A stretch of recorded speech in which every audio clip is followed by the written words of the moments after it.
Hey hunters, welcome back to another Monster Hunter video on this Monster Hunter centered channel. Kind of knew that already. I hope your guys' days and weeks and months and year have been good so far. As of recording this, we are currently 16 days away from the release of Monster Hunter Wilds. And I decided that today, I kind of wanted to go over one of Monster Hunter's biggest controversies, at least from what I've seen discussed most often in the communities. A lot of this came from my time on Monster Hunter Twitter. I'm kind of partially on Monster Hunter Reddit as well at this point, but I was told that there were some really big leaks happening, so I haven't been touching Reddit ever since I heard that. But I did want to go over the biggest talking point that I know, and that is Monster Hunter's difficulty. Is Monster Hunter getting easier? Is it getting too easy? Is it catering too much to the new audience rather than the casual / the veteran that engages with the game, that is? So I'm actually going to bring up most of the, there's a lot of talking points that usually come back to the basis of it being the difficulty / the, what's the word?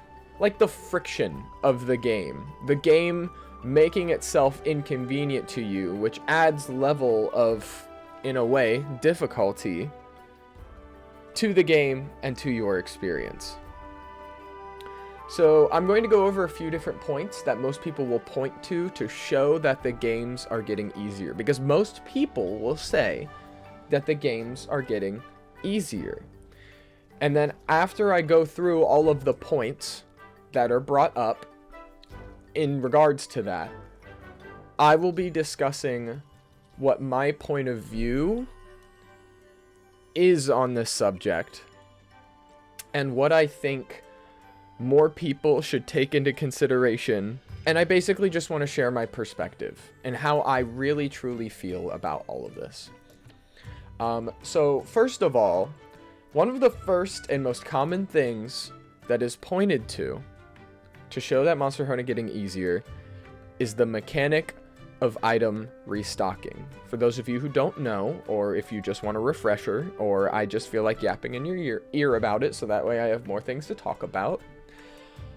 In the 5th gen, with the release of Monster Hunter World, there was a change made to how items worked in the game.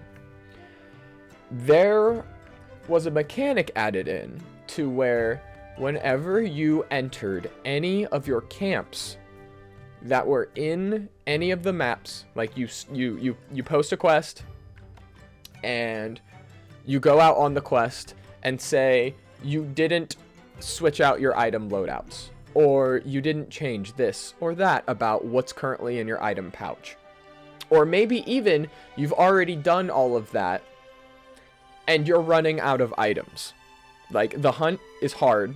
It's making you consume a lot more than you expected. And so you're able to go into your camp at any time and just you get complete and utter access to your item box as if you were back at base or the hub.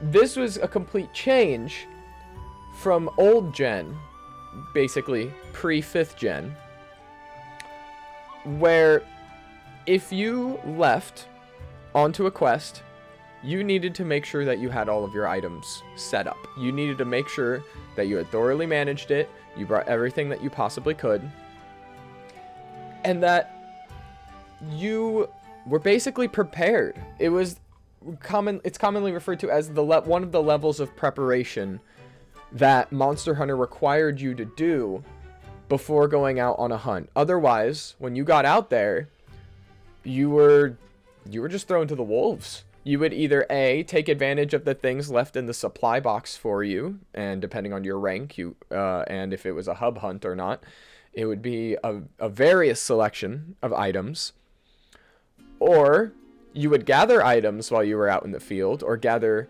materials, crafting materials, to be able to make more of the items that you possibly forgot. Or, which is the most common solution, you would just exit the quest, go all the way back to your base, restock those items, change that up, and then go in again. Okay? Alright, so that, and there also is another layer, which they also added that you can eat while you're at camp as well, whenever you go out on a quest. I don't really feel like this is that. It kind of ties into item restocking, honestly. I don't feel like it deserves its own point. But that's also another change that 5th gen made. You can have any of your meals while you're out on a hunt, and you can do it at any time. Even as soon as the timer hits, I believe it's 15 minutes, maybe 10, and you can now suddenly eat again, pops up on your notifications, and then you can even at that point go back to camp and go eat again. Okay, so moving on to another 5th gen change, Mantles, and then I'm also going to tie another one into this, which is health regen. So Monster Hunter World introduced the mechanics of Mantles, which were these wearable objects that you would put on your hunter to give you a various selection of effects. And you would unlock these mantles through different achievements / quest completions. There's multiple different ways of getting them, and all of the various effects of different ones would have... It was all over the place for how you could get them. I don't even remember exactly off the top of my head. I do know that the two most controversial, however, and there could even be a third one technically, would be the Temporal Mantle, which you got from doing the Lunastra quest line. So the Temporal Mantle wasn't even in the base game. It was added later in the title update when Lunastra came in. And then the Rocksteady Mantle. I can't remember how you get that one. I think you need to either I think you either need to hunt a certain number of tempered monsters, or you need to reach a certain HR, and then a quest would unlock for you to be able to go and complete that. These were really so controversial because Temporal Mantle basically allowed you to automatically, no matter what you were doing, even if you were in the middle of an invasion, or in the middle of an animation, or if you were, say, after Iceborne came out, clutch clawed onto the side of a monster and it did a move that would normally knock you off, you would automatically either evade through it if you weren't clutch clawed, or it would just flash and the effect would take place without playing an animation for you. That would just automatically negate any damage that came in.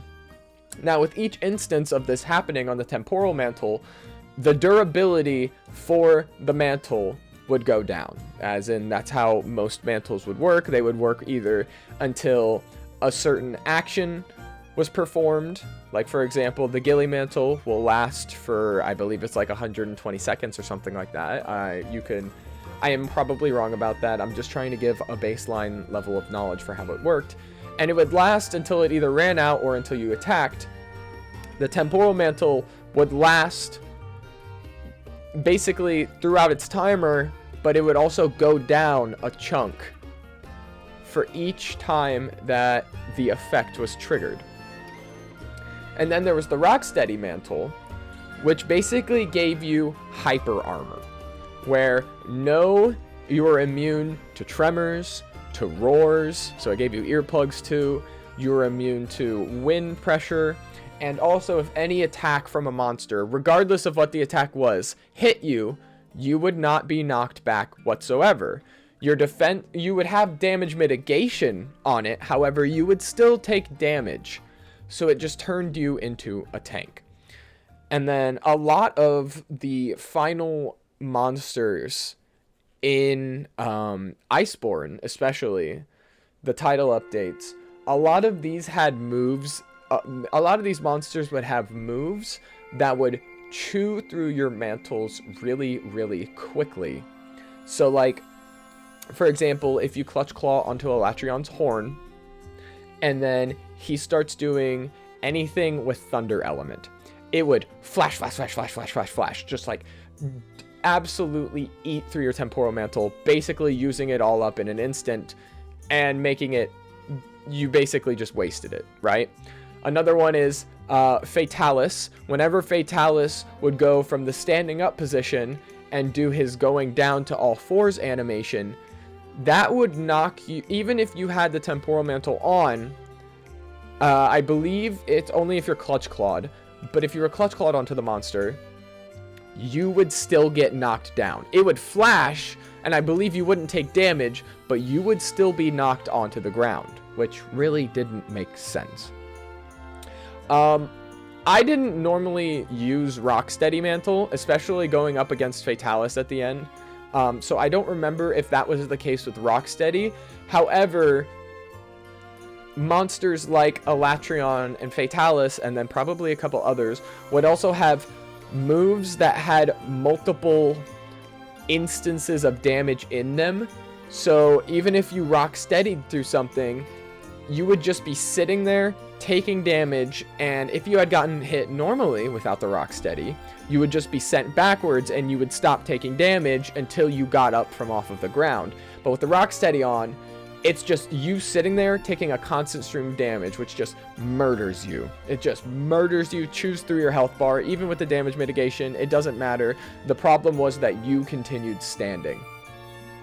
And so it felt like it felt like the devs were almost trying to band-aid the problem of the temporal and Rocksteady spam, because the mantles would essentially nullify a lot of just worrying about the monster and turn you into a pure damage situation where you'd just keep going. You wouldn't care anything that the monster was doing.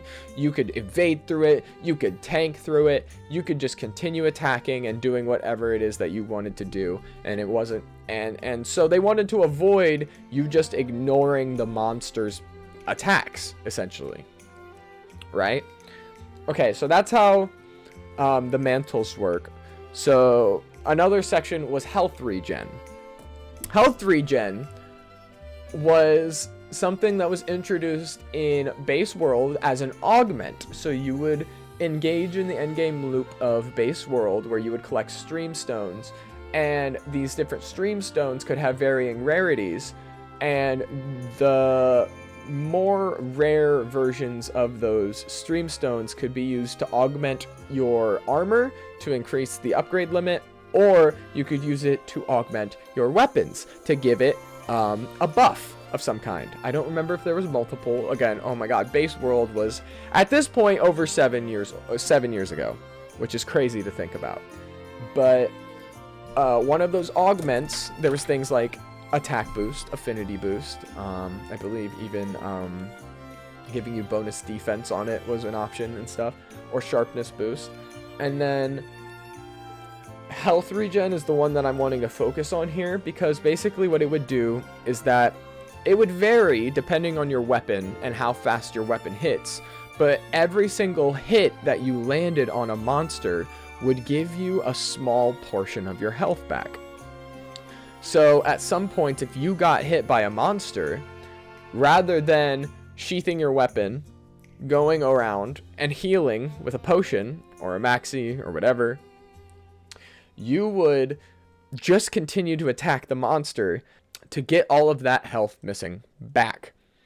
And so that meant, therefore, less time you spent not hitting the monster and recovering your health, and instead actually just continuing to pile on damage while also recovering your health.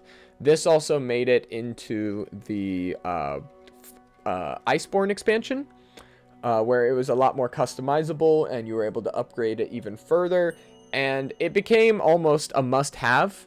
Almost a must-have. I know people who went without it, who didn't even engage really with the augment system whatsoever. But it was extremely useful, and it made your hunts a lot easier and a lot quicker for you to therefore continue to pile on damage rather than engaging with the actual healing mechanic, which has always been a Monster Hunter staple. Usually it used to be flex. You drink a potion and then you flex, you know? Okay, so that's that. That's another point. The next thing I want to bring up is also along the lines of Iceborne's final title updates, one-shots and MMO mechanics, and they're basically tied into the same thing. So Fatalis and Elatrion they were both known for one-shots, but Elatrion's was more a one-shot plus MMO mechanic. Fatalis just had stupid damage output, and a lot of people claimed this plus the 30-minute timer, which is somewhat irrelevant, kind of. Like, it's still something to consider, but to this current point that I'm talking about, where it just felt like artificial difficulty, and it felt like they were like, well, you want something really hard? Here, this guy can two-shot you regardless of anything, and you need to have really great defense, especially against fire. You need to break his head. That kind of goes against both of them. I mean, Elatrion had ice variant too, but still. As well as the MMO mechanic, because Fatalis could basically one-shot you regardless, especially with this supernova. If you stayed out in the flames and you didn't get behind cover, or go get behind the gate in time, or go to wherever his position was and head diagonally from him, etc., etc., he was going to one-shot you. You were going to die. It's a part of it. Elatrion had this too, but he also had the MMO mechanic of you needed to bring elemental weapons to deal with him, to elementally cap him, and at each time that you hit his elemental cap, you would lessen the amount of damage of his one-shot attack that would happen every, I believe it's 5 to 10 minutes. I believe it's 10. And you would also need to break Elatrion's horn to prevent him from swapping to the opposite element that he started in, which means that whatever weapon you brought, usually it would be fire or ice, would be completely nullified against him, and he would basically guaranteed kill you on his next Eschaton Judgment, which is his one-shot move. So that's kind of along the lines of the MMO mechanics, is you need to engage with this, you need to bring Elemental against him, and you need to cap him at least once, or you're going to die in 10 minutes. The entire party is going to die. Doesn't matter what your defense is, doesn't matter how much you're healing, etc., etc. I think Team Darkside did like 6,000 defense versus Supernovas and stuff like that, so I don't know. I don't know. A lot of people felt as though those were also contributing to making it artificially difficult rather than keeping it the way that it was before, which is inconvenient. This doesn't really go into the make things easier category. This is definitely more just along the lines of this is how Monster will make artificial difficulty rather than keeping it how it was and progressing down that line. Okay, moving on to something that's not necessarily completely and utterly 5th gen, but this was actually brought up to me by Grape Talks, one of my good friends, who also makes great content on YouTube. You should check it out. Hitboxes. Hitboxes in old gen could be a little bit, you know, like everybody knows Plesioth is one of the biggest offenders in this category, but there are some other ones that are just, they don't really always feel like they should be hitting you, especially if the monster runs forward and you're behind the monster, you should not get hit by it. And then a perfect example that I have of a hitbox change that they did from old gen to new gen is, for example, Rathian and Rathalos in old gen would have their like side bite, where they curve their head around and move forwards and bite forwards. And if you were behind, because say you were focusing on the tail, you would get hit by the tail. Now, in 5th gen, it doesn't do that anymore. And so they've really tuned up the hitboxes. I don't know if this really necessarily is like a complaint or anything, or a reasoning as to, they're making the game too easy. But I do think it's worth noting about. Okay, so that's basically all of the things that I was able to think of off the top of my head.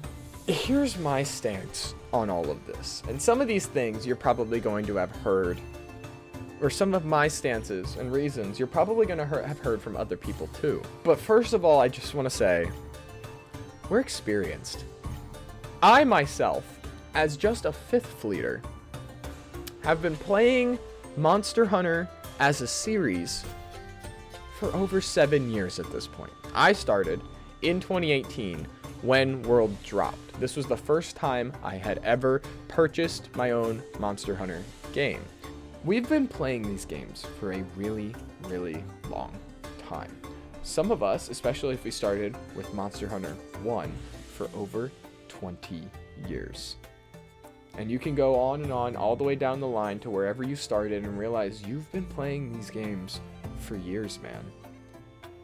And you are going to constantly, you're just, what's the word I'm looking for? You are internalizing everything from these games. And at the end of the day, all of these Monster Hunter games are still Monster Hunter.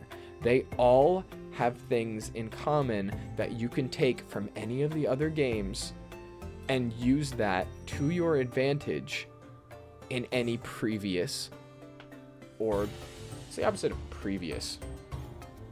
Hey Siri, what's the opposite of previous? The opposite of previous is next or following. Yeah, that makes sense. This answer is from word reference. Thank you, Siri.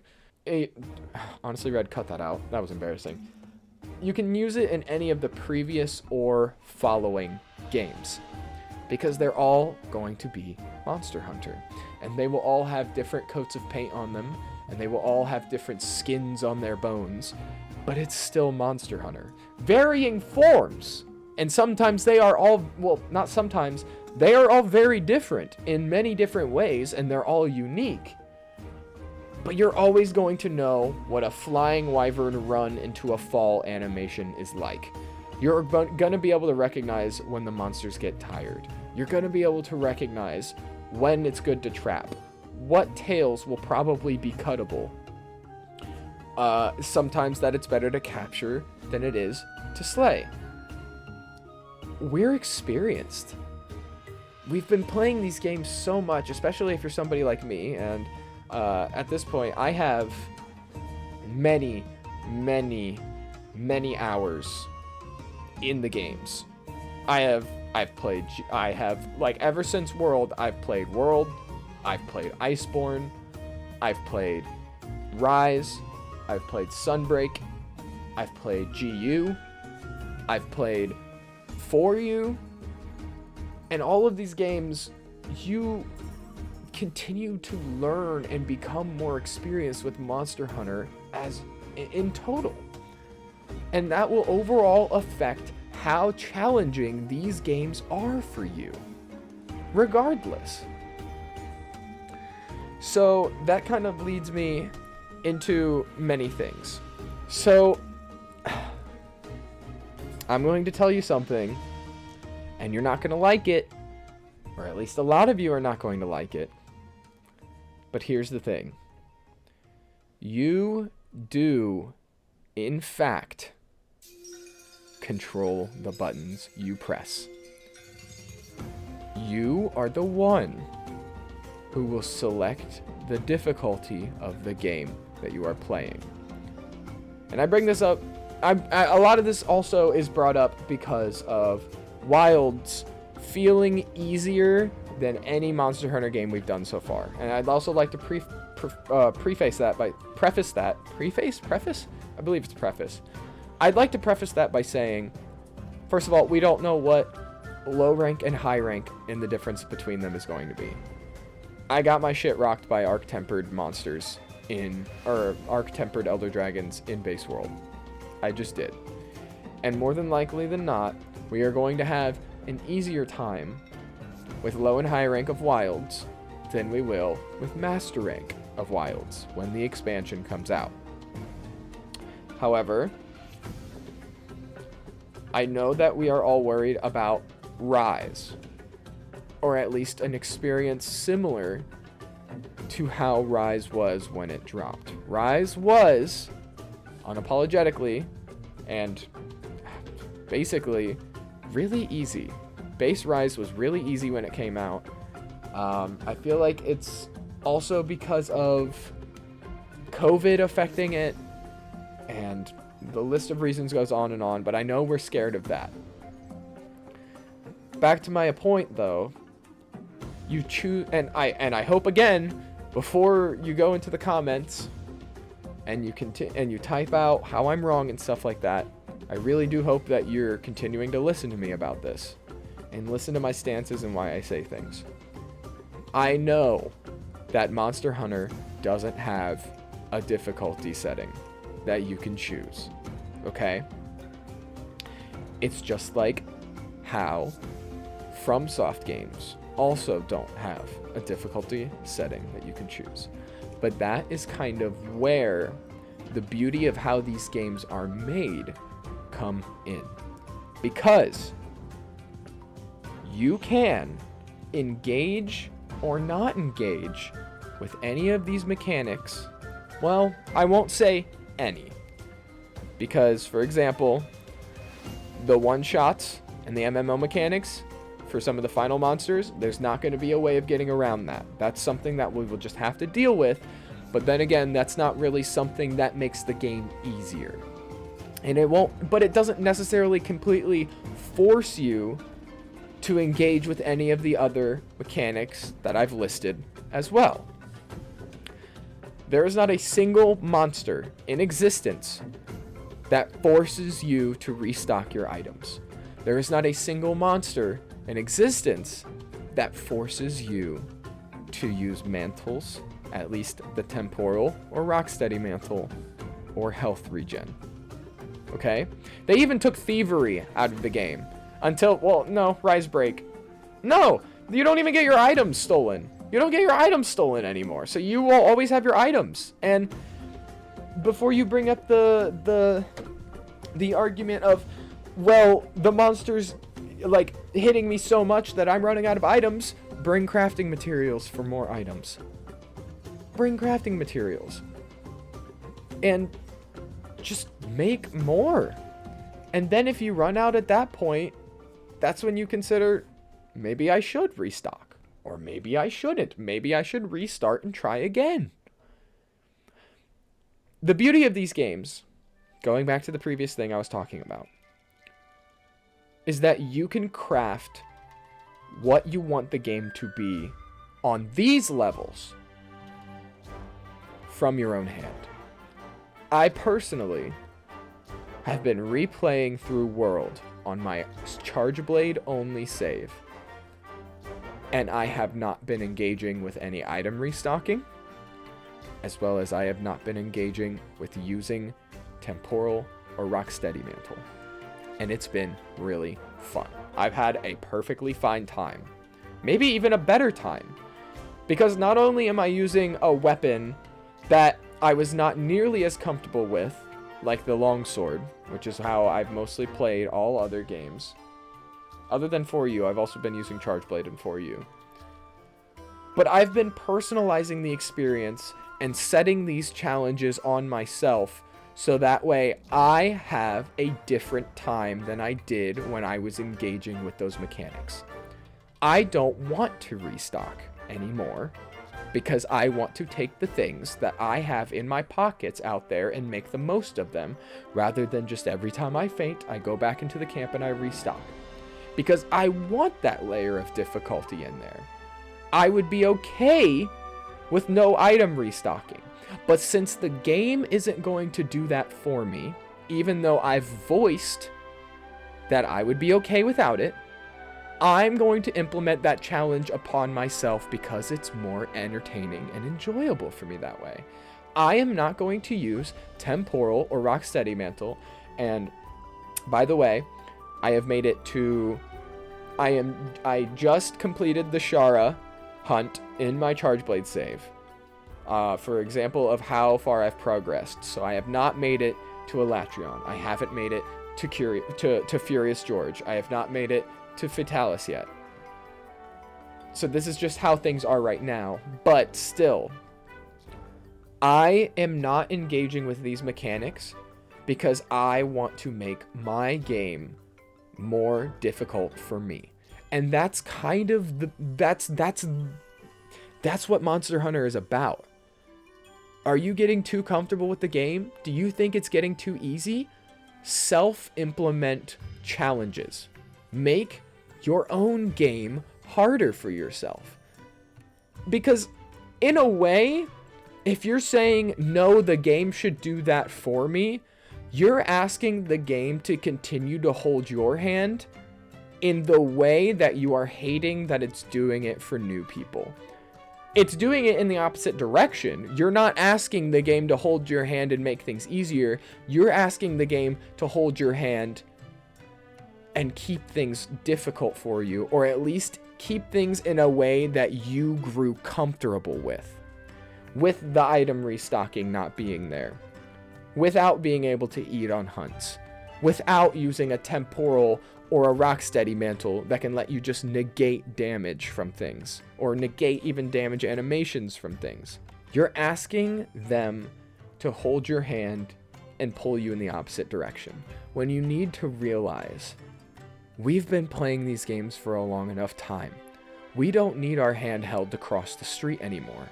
We have grown big enough and experienced enough with these games that we get to decide when it is safe to cross and how busy of a street we want to try to make our way past.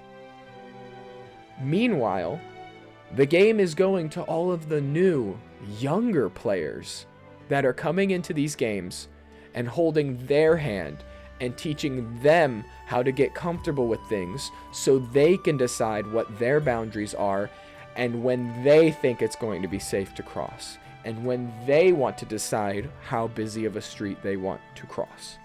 We need to consider that there is going to always be new players. Monster Hunter is getting bigger than it's ever gotten before. And so if, rather than getting upset with the way things are, take things into your own hands. Change things to accommodate you while still making it vocal to the Monster Hunter dev team and Capcom, whether it's through their surveys that they put out consistently, or it's literally atting them or the community managers on social media and saying how you feel about things. And then at that point, that's when you kind of just got to let it go and realize, I've done all that I can do. I've said my piece. I've made my stance clear. Now what? And now is when you take my advice. You do the things that you want to do. For example, or for a last example, I guess, this last this last beta test that just came out with Arkfeld, I self-implemented a challenge on myself. I didn't want to capture him because I figured that was making it too easy for myself. I wanted to slay him for the respect that I would earn towards myself. And I also wasn't going to restock. And I wasn't going to faint more than 3 times. If I fainted 3 times and I still had time, I didn't care. I returned from the quest and I started over again. I self-implemented these challenges onto myself, and it was so much more satisfying to do it that way because I implemented the difficulty that I wanted. You can do the same things in Souls games. If you think things are too easy because you're so comfortable and you have this set build that you always go for, or you've tried different builds and all of it still feels too easy, you implement challenges. I have a friend, Digital Ghost, who does multiple different challenge runs of things like no running and jumping allowed whatsoever, or rolling, and trying to do it in a speed run, only doing certain bosses with certain weapons. Like, you will see people on TikTok changing up the way games can be played to implement new levels of difficulty on themselves. And that's what makes these games so great, is you can still do that. You can. There's no reason you can't. The game isn't going to change until it changes. You can make your stance clear, and you can not like things. And like I said, this is just on the concept of difficulty, okay? I know there are many other forms of conversation that can be taken place over, for example, tracking, okay? Personally, I want tracking to be, I want it to be like World, but I want it to be more in-depth. I don't like how we just can see monsters, just like Rise and how it is in Wilds now. But that's a different discussion. So at the end of the day, if things are getting too easy and you think the game is too easy for you, challenge yourself. Try weapons that you're not comfortable with. Not weapons that you don't like, even though you can do that too, and that would in itself be a challenge to learn to like a weapon and learn how to get decently good with it. But also just stop restocking. Don't use the mantles or the boosters. Don't use buffs. There's so many different things you can do to yourself, due to your experience, to make things more enjoyable. That's basically all I gotta say. I yapped for a while. This will be a decently long video. I'm hoping that I have enough footage in the background to make things clear and concise about what I'm talking about. I just wanted to talk about this. I just wanted to get it off my chest. I feel like we do a whole lot of complaining and not a lot of problem solving. And I'm a little tired of that. And it's part of the reason why I don't really go back to Monster Hunter Twitter or engage with controversy on social media in general. I'm too busy over here playing with my friends and doing things in a way that makes it more enjoyable for me. And I really hope you consider doing the same. Well, that's going to be the end of this video. If you made it this far, please consider giving a like, and maybe even a cheeky little subscribe. If you do, I heard I might appear at your front door and give you a little forehead smooch. Who knows? But that's going to be all from me. I hope you all have a wonderful rest of your day. Remember, Wilds is closer than it's ever been. And every single day that you wake up, you're just even closer. All right. I'll see you guys in the next video. Bye, love you, bye.